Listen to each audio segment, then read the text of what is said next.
The next section in the text then, on page 131, is creating the circle of protection. So here, in the next stage, the yogin aims to recreate the ordinary meditation site into a pure adamantine realm, suitable for the birth of Vajravarahi. And so this is often referred to as this circle of protection, and so we imagine a protective shield. Here she describes it of Vajras, somewhat like a traditional temple. The outer walls define an immeasurable square precinct or area above which soars a domed roof with a dangling canopy. And then in the next paragraph, the meditation begins with the visualization of Hung, the seed syllable, which transforms into a double Vajra. And then the circle of protections constructed from light rays that blaze out from the double Vajra. And it consists of 5 parts: the Vajra ground, Vajra roof, Vajra canopy, a net, although she says is best understood as a shield of arrows, but the arrows are usually actually in the form of the Vajra rather than what we normally would think of as an arrow. And then 4 outer Vajra walls. And table 12 then gives a little bit of a description. So if this is in the next top of the next page, 132. And so you can see the list in order: the ground, the roof, the canopy, the shield of arrows, and the 4 outer walls. Now, this is a little different order than they're usually in. So in the second column here, you see the more traditional one, except even there, it usually starts with the ground. So I would put ground as the first one, then the Vajra walls, the shield of arrows, or Vajra fence is usually the way that it's described, and then the roof, the canopy, and the flames. So he didn't include the flames in the Vajravarahi Sadhana. Apparently, although Vajravarahi is usually described as herself being encircled by flames. So down below that, about the 3rd line down, she says, where the Vajras or rays interlace so they fuse together and become a single mass of interstices. I'm not sure how you pronounce that word. Interstices, perhaps. Anyway, they are linked together. So this Vajra's got lots of holes in it, and if you started putting a bunch of them together, you'd really have a lot of holes all over the place, okay? But they are described as coming in different sizes: large ones, smaller, smaller, smaller, smaller, until it's so packed in that nothing can get through. And so that's the basic idea here. And then about maybe 7, 8 lines from the bottom, she says, in Tankas, the flames or rays are either flame-colored or the colors of the 5 Buddha families, which is yellow, blue, red, and green, symbolizing the supreme protection of wisdom. And then we go on to the next page, 133, below the mantra quote there in italics. The blazing rays fasten in place the 4 Vajra walls in a gigantic square. So those mantras right above there are used to create these 4 walls and seal them together. And then in the quote here, with a snap of his left forefinger and thumb, he should project out the mantras: Om Sumba Ni Sumba Hung Hung Pate, Om Grina Grina Hung Hung Pate, Om Grina Paya Hung Hung Pate, Om Anaya Ho Bhagavan Vajra Hung Hung Pate. Those should be fairly familiar to you. Some of the different practices that we do, especially Vajrayogini, Vajravarahi, you're likely to see those. And then in the next paragraph, starting at the end of the 3rd line, the function of the walls is to define the outermost limits of meditation ground that encompasses the cosmos. So basically everything is included here in this. The next thing we have, there's also table 13 on the next page, in the middle of the page there, on installing the circle of protection. So here we have a list of 6 mantras associated with that and putting it in, but here we do have the ring of flames included in this particular one. So this is a more standard one. So starting with the ground, as I mentioned, the walls, then the roof, the canopy, the fence or arrow shield, and then the ring of flames around the outside. And then in the text below that, the next verse continues the visualization of the circle of protection by explaining how to purify the space within, expelling any demonic beings. A couple lines down, this is done by 8 fearsome goddesses. The first 4 occupy the cardinal directions, produced from the same 4 mantras, produced the 4 Vajra walls. The remaining 4 goddesses occupy the intermediate directions and are produced from the brilliant rays emitted by the 4 mantras. Going on to the next page, in the second line there, the mantras and walls are the same thing here. Mantras previously became the walls, now the walls are understood to be the mantras. And then skipping the next 2 lines, Sumba and Nisumba provide the unmistakable reference to violent defeat, as they were originally names of terrible Asuras, or gods, who could be subdued only by the goddess Devi herself. And so here, as a part of this, we have the dagger deity, Kila, and we have Vajrakalaya, and here Kila is the Vajra as a part of the body there. So the text right below that, the 8 goddesses produced by these mantras have gruesome forms. Below the navel they assume the shape of a ritual stake or dagger, the Kila, while in the 2 arms they hold a Vajra hammer and a stake bearing their own form. And in figure 24 it shows the purpose. That's the one right above there. And then in the bottom paragraph, having visualized the awful goddesses, the yogin imagines them herding together all the obstacles inside the inners of the Vajra zone and destroying them. Goddesses utter home, upon which the 8 wells appear in each of the directions and in the walls, within the walls, and the goddesses force the obstacles, our own demons, into these wells by means of 2 aggressive mantras. First, the staking mantra, common to the higher tantras, and next, the hammering mantra. And then the last 3 lines of that paragraph, once they have served their purpose, the yogin imagines the goddesses themselves dissolving into the walls, leaving him convinced that the world is made of one solid mass without interstices, and is free of obstacles. Sometimes the way that the demons are gotten rid of, though, is a little bit different. Another fairly common way is to make offerings to the demons. And you make the offerings to the demons, and when they're satisfied, then they leave. The ones that may not have left, you can make kind of a threatening comment to them to leave. And if they don't leave, then you send out the goddesses after them to make them leave or be destroyed. So there are some different ways in which that part of the practice is actually done. At the bottom of page 136, then, we have the cremation grounds. Now, the cremation grounds are usually described as being outside of the palace walls and so forth. So the next line in the sadhana directs the yogin to visualize a suitable dwelling place for the goddess inside the circle of protection.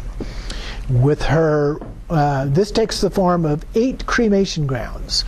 Many tantric sadhanas mention the cremation grounds in brief. The Vajrayogini Sadhana gives a full account of them.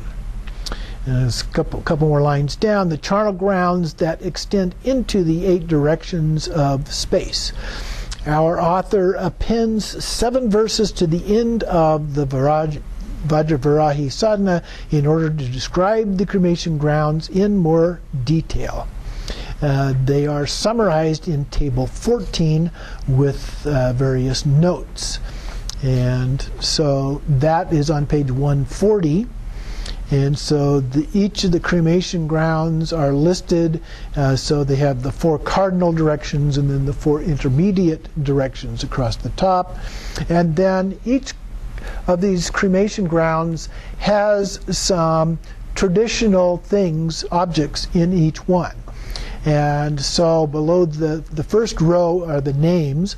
The second row is a tree. Each of them has a tree, usually where nagas or the protectors live.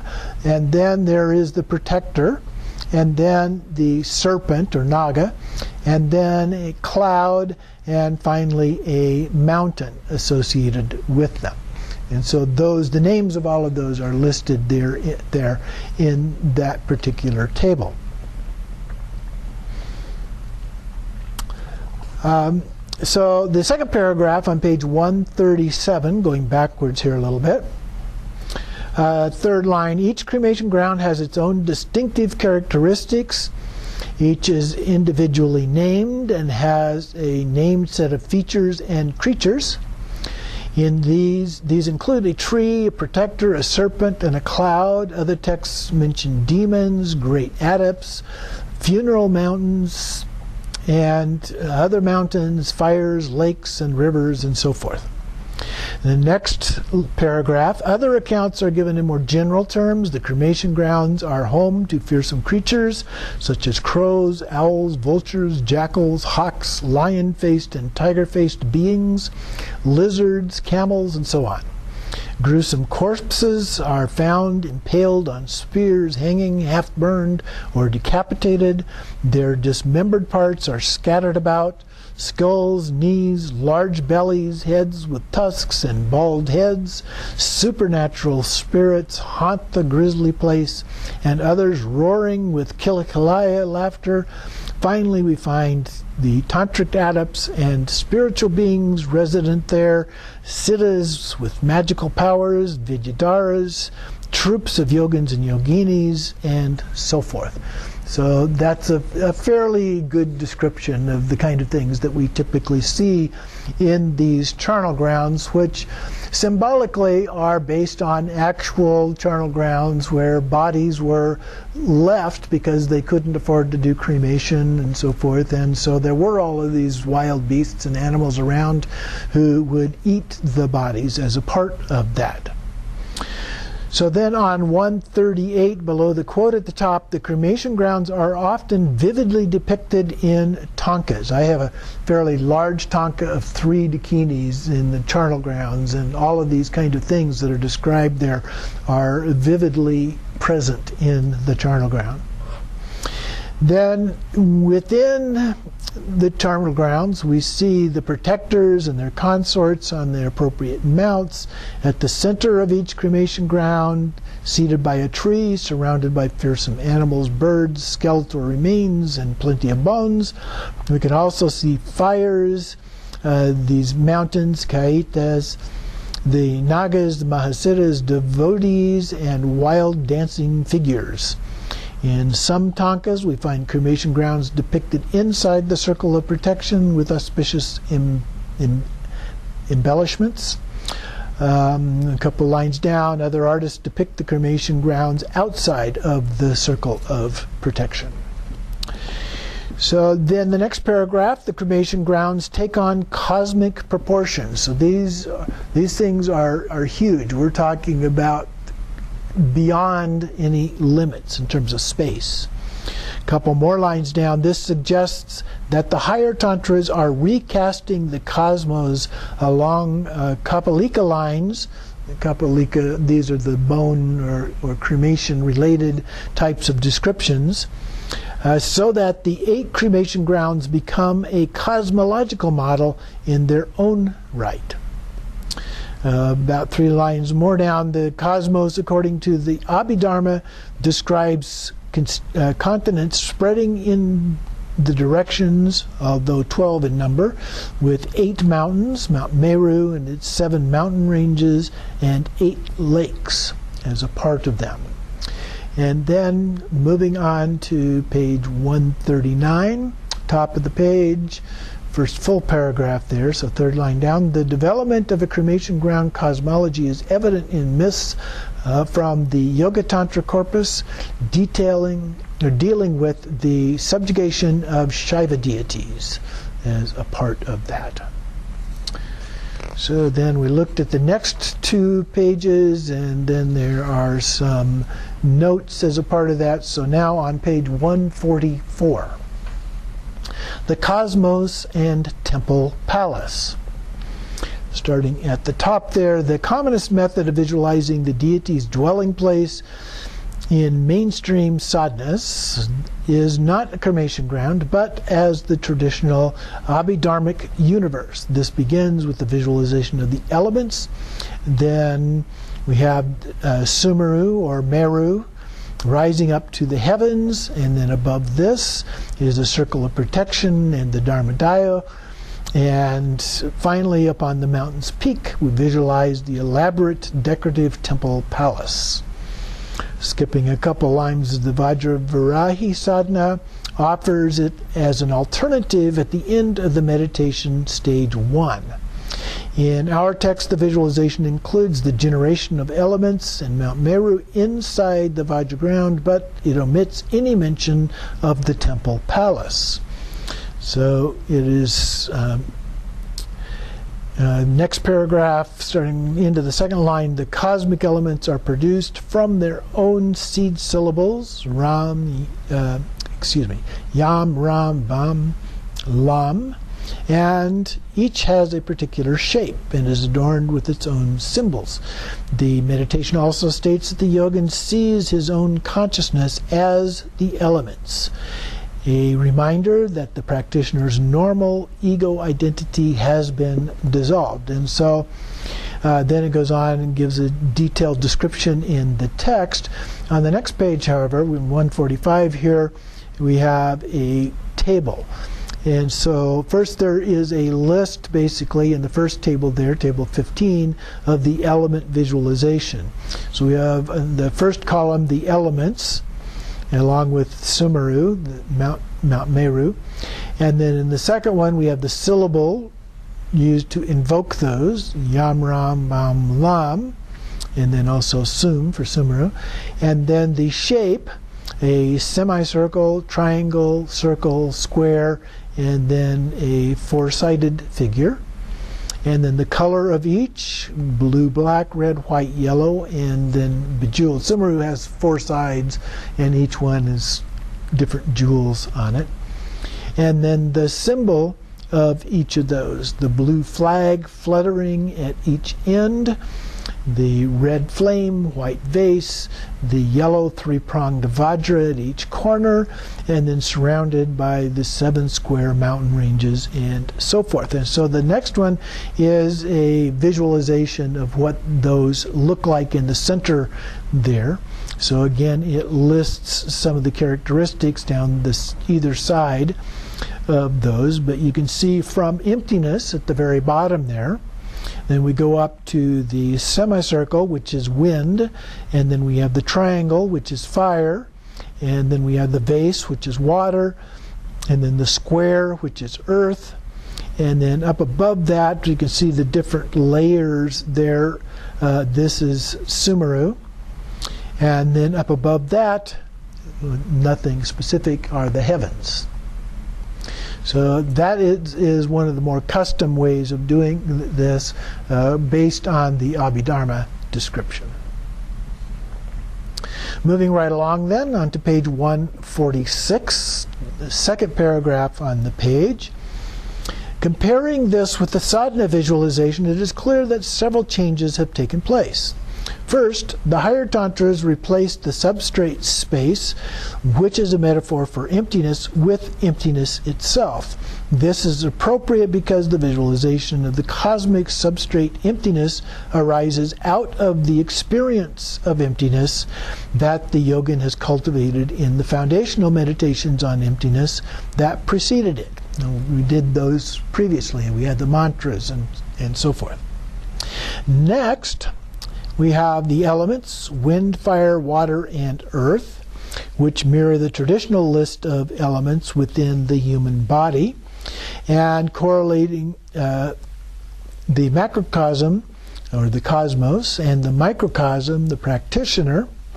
And then finally, the sadhana directs the meditator to visualize Mount Meru, resting directly upon the element earth, somewhat simplifying the traditional cosmic features of the ocean and its continents. And then in the next one, the visualization of Mount Meru itself may also be elaborate, but the details are absent in the brief descriptions that are given in this particular sadhana. So that's what I'm explaining, that sometimes they don't detail these things, and so if you want to know what the details are, you got to go someplace else to find those. On page 147, then, we continue on the second paragraph there. In traditional Abhidharmic cosmology, Meru is crowned by the city of the 33 gods, with Shakra's palace at the center, surrounded by parks for pleasure, for love. In the higher tantras, Shakra's temple palace is taken over by their cult deities, and the central mountain becomes a stage to the cosmic dramas of enlightenment played out by new Buddhas at the head of new divine retinues. The mainstream sadhanas draw on verse from the older sources to describe the temple palace. It is made of jewels, it is square with 4 or 8 pillars, and has 4 multi-level porticos, the entrances at in the 4 directions. The eaves are supported by mythical sea monsters, flanked to the right and left by a buck and doe. Those are the ones that we often see up above the entrances. Cloth banners, vases, mirrors, yak-tailed fly whisks, multicolored pennants and bells, and may have a cupola adorned with jewel and vajra, or vajras rested on sickle moons at the 4 corners.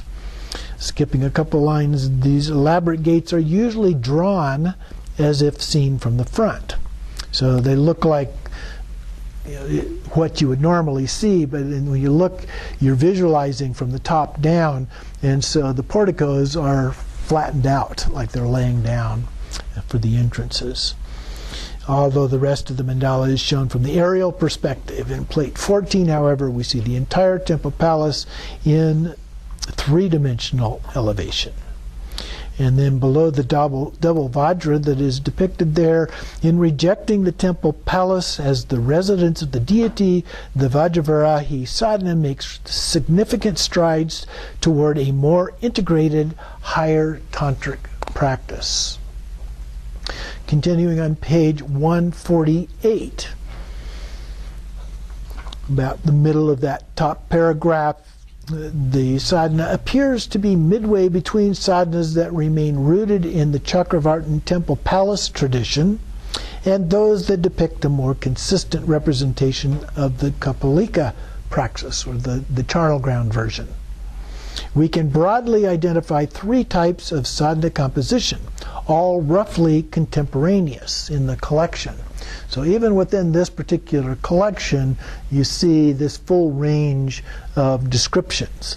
And so the first one are the mainstream sadhanas of the traditional Chakravartin model. So this would be the typical kind of a view that we see of the mandala. Okay? And then number 2, next are the transitional sadhanas that combine an implicit temple palace model with greater focus on the Kapalika practice, or the charnel ground aspect. This is the middle way position of the Vajravarahi Sadhana. And so its structure is that of a temple palace, but despite this, the sadhana omits any mention of the temple palace itself. The preferred emphasis down a ways in that same paragraph, the preferred emphasis is on the cremation ground cosmology. And then number 3, further toward the integration of the Kapalika interests in this collection here includes a group of skeleton arch sadhanas. In these we find that the temple palace has been structured in a style more architecturally suited to its cremation ground setting. The goddess is enthroned beneath the arch of human skeletons that is ornamented with skeletonic parasols. These show a greater degree of internalization within the meditation techniques based on the yogic methods of self-consecration practice. So those are the representations of the palace and the surrounding environs. Then we go on to the self-generation through the awakenings. This is the actual generation of the deity. The next stage is the self-generation of the yogin as Vajravarahi. So down in that 4th line. First, the inverted triangle that is white in color within which we see the vibrant red lotus. The triangle is the Dharmadaya, or source of all purified dharmas, a metaphor for the unoriginated transcendental plane of reality. Terms like Dharma body, the suchness, the sphere of Dharma are also applied, and it is often said to have the nature of the Dharmadhatu, or to be said to be one with the Dharmadhatu. As a source or origin, the Dharmadaya is also equated with the female sex organ or womb, the bhaga or yoni. This imagery is highlighted by its inverted triangular shape. And in the northern Indian post-Gupta scripts, that happens to represent the letter A, so the Dharmadaya is sometimes referred to simply as A. It looks like our E, but it's pronounced as A. So like in Awan. Okay, in our case, we use the actual letter A as a part of that, but sometimes you see it written with an E in other cases. In the next paragraph, the fact that the origin of things represents both the reality of emptiness and a woman's sex reflects the sexual soteriology of the higher and highest tantras. The emptiness is described experientially as the ecstatic, all-consuming great bliss, the tantric metaphor for which is orgasm. Thus, the experience of emptiness or bliss is said to arise in or to produce from the Dharmadaya or the woman's sex. Skipping down to the last 2 lines then. Here, the vagina represents the bliss of enlightenment. It becomes another spatial metaphor for Buddhahood. Its locus is the blissful dwelling palace of the Buddhas, a tantric reworking of the Mahayana concept for Pure Land, Sukhavati, or Dewa Chen, the Amitabha Pure Land. Where tantric deities are in sexual union, the female deity represents bliss, emptiness, or wisdom, while the male partner symbolizes compassion or means, or skillful means. In the Vajrayogini tradition, however, the goddess is without a consort, so she represents in herself the union of both wisdom, female, and means, the male. So those are, think of those in terms of principles as opposed to physical male, physical female. Nevertheless, the sexual symbolism still permeates the visualization. Down a line, her seed syllable Vam is visualized inside the Dharmadaya. Here the Vam is also the seed syllable for the Vajra, which is the tantric euphemism for the penis, while the Dharmadaya triangle symbolizes the woman's sex or womb. Because of the coincidence of the downward facing triangle with the letter A. The word avam, or avam, syllables A plus vam, is often said to symbolize this union. Homage to you, Vajrayogini. You is seated in the syllables avam, or abam, awam, it gets pronounced different ways, whose form is innate bliss, who is the knowledge of wisdom and who is placed in the body. So continuing with the next paragraph, the following verse describe the conceptualization and birth of the deity. So here it defines, and they define that in terms of the generation stage method and the meditation on the 5 wisdoms as part of the primordial emptiness meditations.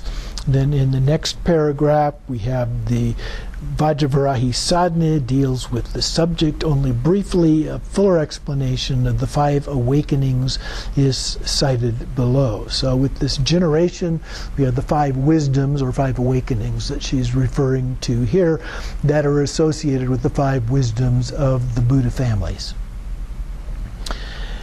And she goes through then and gives some description of all of that. There's a table at the bottom of the page. This is on 151 of the 5 awakenings.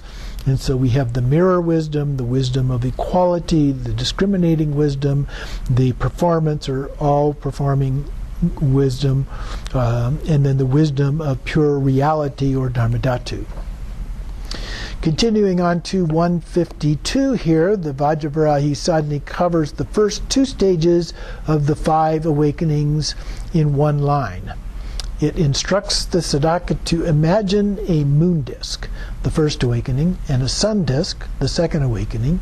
These are seen lying upon a red lotus that is inside the Dharmadaya. So these are usually described as the 2 seats, the moon disk and the sun disk, and becoming the seats, if you will, on top of a lotus. At the close of the second stage, I'm skipping down to the next paragraph down a ways. At the close of the second stage of awakenings, the sun disk and the moon disk should be seen to mingle. This simulacrum, I guess how you pronounce that, simulacrum, symbol or semblance of sexual union gives rise to great bliss. And then skipping a line, the polarity of female and male is true also of the 2 discs. The red sun disk symbolizes the blood of the female partner, and the white moon, the semen of the male partner.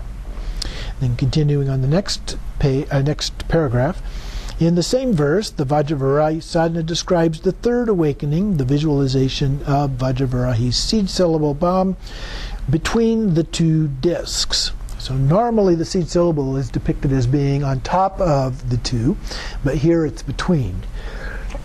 Excuse me. This represents the 3rd requirement for conception. The presence of the intermediate being is generated when the great bliss of intercourse gives rise to the implantation of a seed in the womb. So the seed syllable here depicted between the male aspect and the female aspect. So we have the union, if you will, symbolizing conception. Then the Bam is red, quivering with light rays, and vividly clear. Then next page, 153, bottom of the first paragraph, 3 lines. Although Vajravarahi's emblem is the wheel, from her association with the Buddha family Virachana, her tradition preserves the Vajra as an established part of the sequence of awakenings. Next paragraph, in the next verse, their next verse describes the 4th awakening, namely the emission and retraction of rays.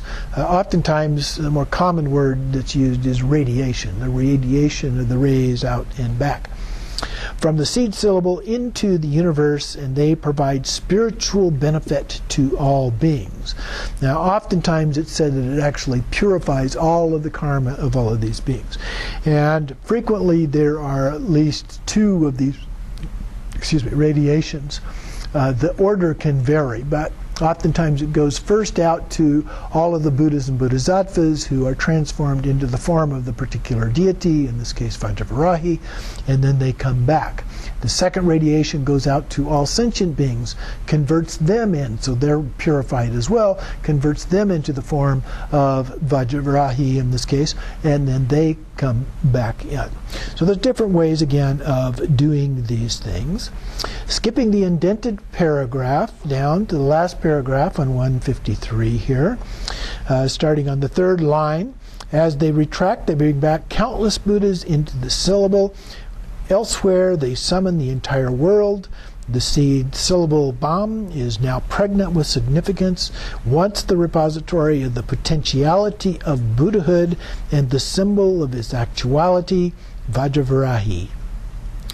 The final awakening then transforms the seed syllable into the body of the deity. So now she's actually transformed into the deity. This is understood as the deity's birth. So it actually becomes the deity, and then continuing on 154, down about eight lines or so, starting with the word next. Next, consciousness exists between semen and menstrual blood in the form of a dot, or bindu, which is the moment when the Gandhara Vasattva enters, the equivalent of the third awakening. In the 5th month of its generation, the embryo develops in 5 aspects of the 5 Buddhas. The 7th month grows hair, nails, and sex organs. The 8th and 9th develop senses and full form and become sentient. We talk about sentient beings. And then we have the actual birth, the generation of the body of the deity in the final stage. Next paragraph then, together the 5 awakenings are understood to correspond to the 3 bodies of the Buddha. Would be the truth body, or Dharmakaya, and this is the origin of the self-generated deity in transcendental plane of emptiness. And then skipping the next 3 lines, the irradiating seed syllable of the 4th awakening is seen as the emanation body, the Nirmanakaya. And then skipping a line, the final form of the deity is understood to exist as an enjoyment body, Sambhogakaya, with all the major and minor marks of a 10th stage bodhisattva. Now, sometimes those marks are described on a bodhisattva, sometimes they're described as being on a Buddha. So you get different ways of describing that. So now we have generated the deity, if you will. So next we'll have the self-visualization as Vajrayogini, which we will do next week.